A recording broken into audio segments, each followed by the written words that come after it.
Assalamualaikum warahmatullahi wabarakatuh. Selamat datang di channel Kembang Setaman. Pada episode ini, saya akan membawakan sebuah kisah mengerikan dari tanah Sulawesi yang mungkin belum pernah Anda dengar sebelumnya. Nenek Pakande, kanibal dari Sulawesi, adalah legenda kuno tentang sosok mengerikan yang mengintai di kegelapan hutan, menunggu anak-anak yang tidak patuh pada orang tuanya. Dengan gigi tajam dan rambut putih panjang berantakan, ia siap memangsa siapapun yang berani melanggar petuah orang tua. Kisah ini bukan sekedar cerita pengantar tidur. Bagi masyarakat Sulawesi, Nenek Pakande adalah peringatan nyata tentang konsekuensi ketidakpatuhan. Jangan lupa matikan lampu, pasang headset, dan pastikan Anda tidak sendirian saat menyimak kisah ini. Mari kita mulai perjalanan mencekam ke desa Tandralili, tempat Nenek Pakande mengintai di balik pohon beringin tua yang misterius. Selamat menyimak, dan semoga Anda masih bisa tidur nyenyak malam ini. Malam itu, hujan turun dengan deras, menghantam atap rumah kayu di desa kecil Tandralili di pedalaman Sulawesi Selatan. Suara petir yang menggelegar membuat Andi kaget. Ia adalah seorang anak laki-laki berusia 7 tahun, meringkuk ketakutan di bawah selimutnya. Ibunya sudah berulang kali memperingatkan Andi untuk tidak bermain di hutan setelah matahari terbenam. Tapi anak itu tak pernah mendengarkan. Kini, di tengah badai yang mengamuk, Ibu Andi duduk di tepi tempat tidur anaknya. Wajahnya terlihat khawatir. "Andi, kenapa kamu tak pernah mendengarkan ibu?" ucapnya lembut namun tegas. "Kalau kamu terus membantah, suatu hari Nenek Pakande akan datang menjemputmu." Andi mencibir.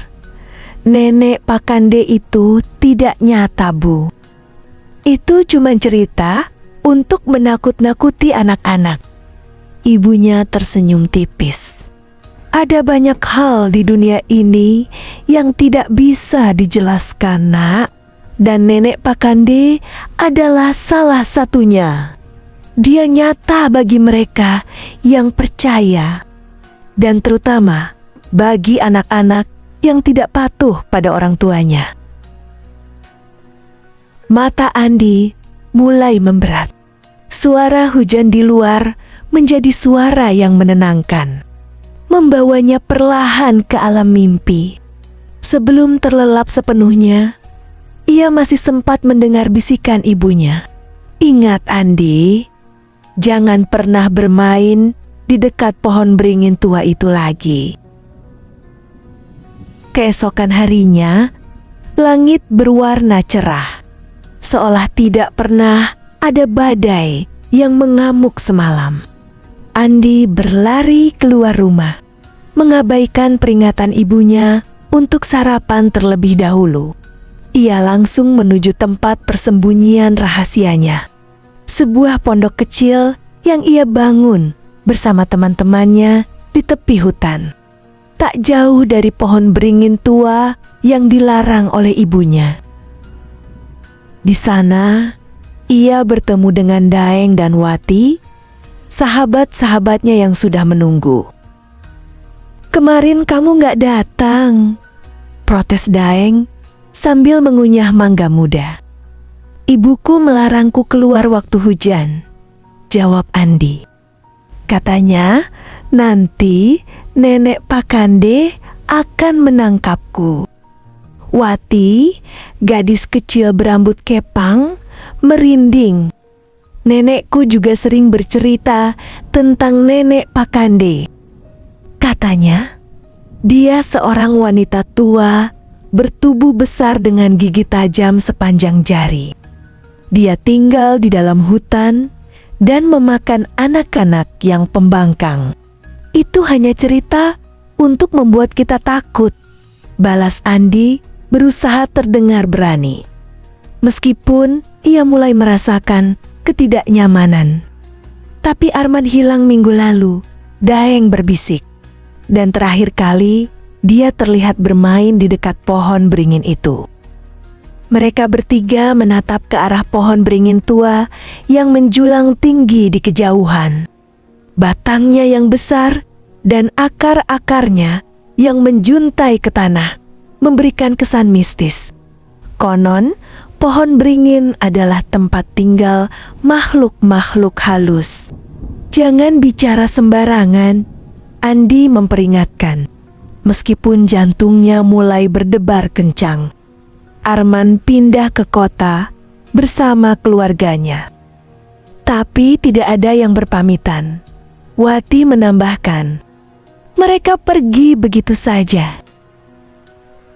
Keheningan menyelimuti mereka. Daeng akhirnya memecah suasana dengan usul untuk bermain petak umpet.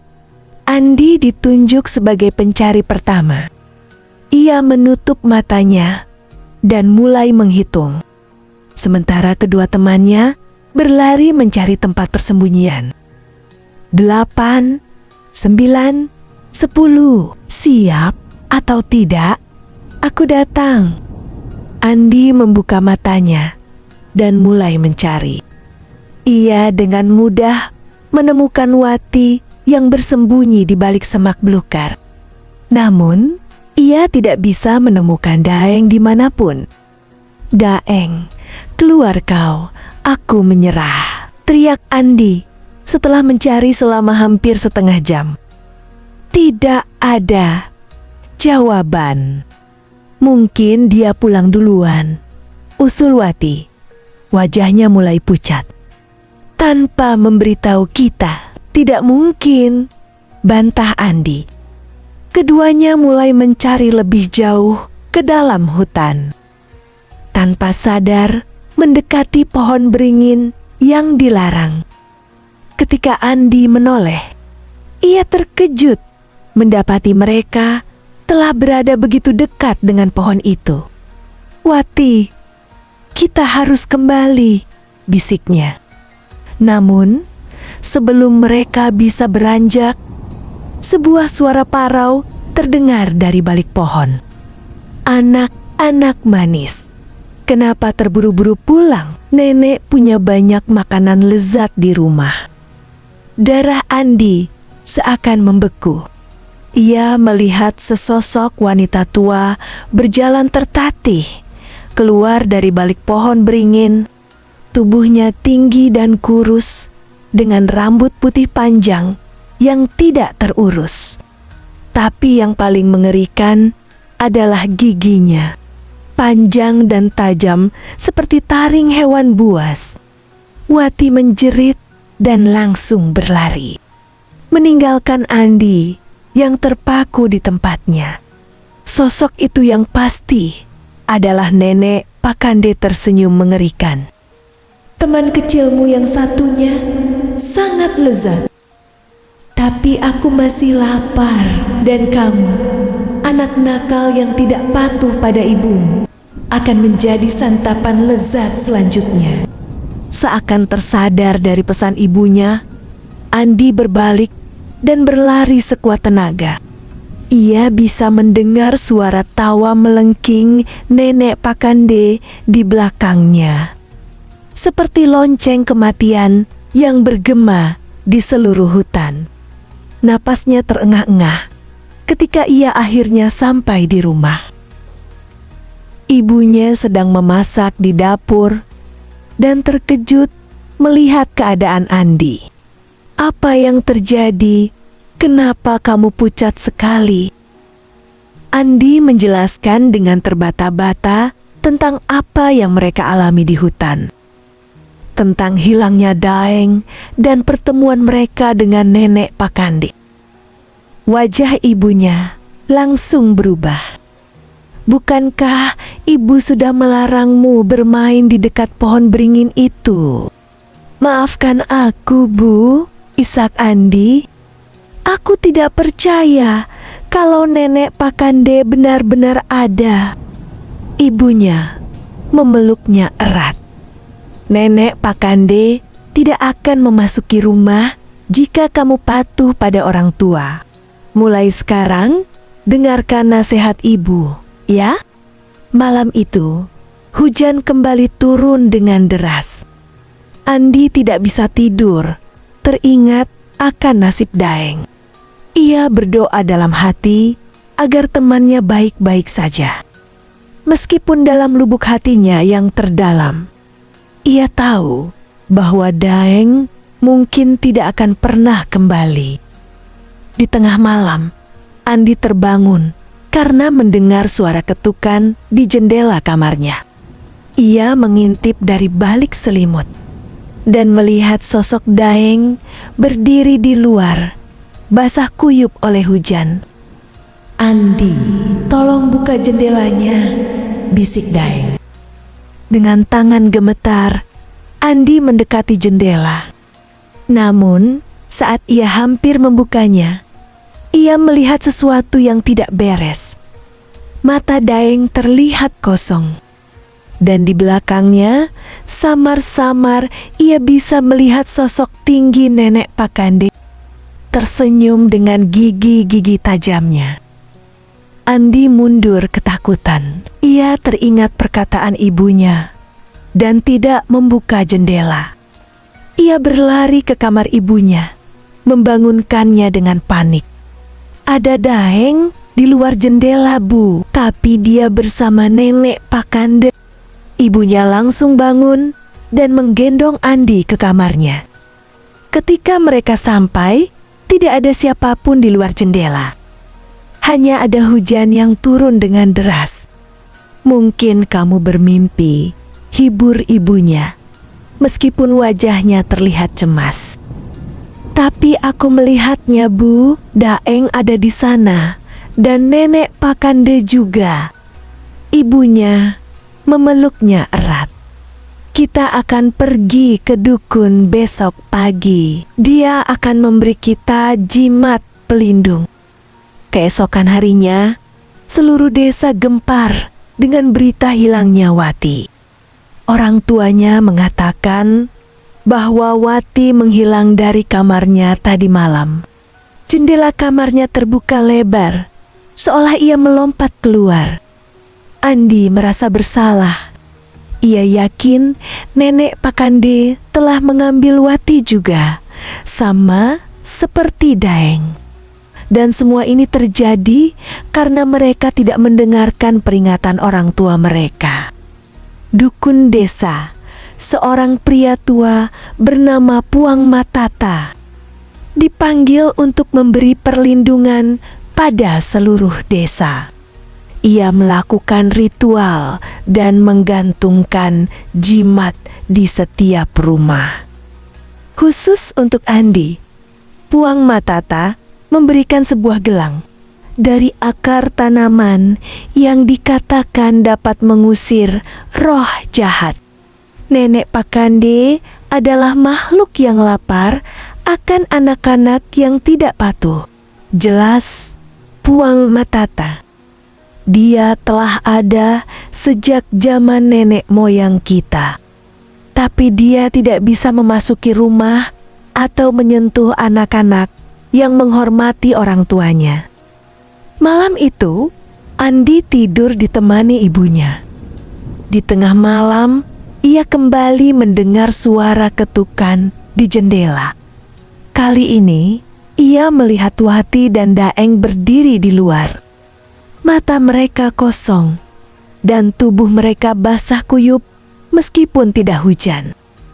"Andi, ayo bermain dengan kami," bisik mereka bersamaan. Di belakang mereka, sosok nenek Pakande terlihat jelas di bawah sinar bulan. Kali ini, Andi bisa melihat dengan jelas wajahnya yang keriput dan mulutnya yang dipenuhi taring tajam. Tangannya yang panjang dengan kuku-kuku runcing memegang pundak Daeng dan Wati. "Anak manis, bukankah kamu ingin bermain dengan teman-temanmu?" Nenek Pakande berbisik. Suaranya serak dan menggoda. "Buka jendelanya dan kita semua bisa bermain bersama selamanya." Andi merasakan gelang pemberian Puang Matata memanas di pergelangan tangannya. Ia menggenggam tangan ibunya yang masih tertidur dan berbisik, "Aku janji akan selalu mendengarkan ibu. Aku tidak akan membangkang lagi." Seketika itu juga sosok nenek Pakande menjerit kesakitan, seolah terbakar oleh kata-kata Andi. Daeng dan Wati perlahan menghilang seperti kabut, dan nenek Pakande mundur ke dalam kegelapan hutan, meninggalkan jejak suara tawa yang menggema. Bertahun-tahun kemudian, Andi telah tumbuh menjadi seorang pemuda. Ia tidak pernah lagi membangkang pada orang tuanya dan selalu mengingatkan anak-anak desa untuk tidak bermain di dekat pohon beringin tua. Kadang-kadang, pada malam-malam tertentu, ketika bulan purnama, ia masih bisa mendengar bisikan samar dari hutan. Suara teman-temannya yang hilang dan tawa melengking nenek Pakande. Itulah saat ia menggenggam erat gelang pemberian Puang Matata yang selalu dipakainya dan berbisik mantra perlindungan yang diajarkan ibunya. Karena di Sulawesi, legenda tentang nenek Pakande, sang kanibal pemangsa anak-anak pembangkang, bukanlah sekadar dongeng pengantar tidur bagi mereka yang percaya, dan terutama bagi mereka yang pernah melihatnya. Nenek Pakande adalah kenyataan yang mengerikan, yang selalu mengintai di balik pepohonan hutan, menunggu saat yang tepat untuk memangsa anak-anak yang tidak mendengarkan nasihat orang tuanya. Dan hingga hari ini tidak ada yang berani bermain di dekat pohon beringin tua itu saat matahari mulai terbenam.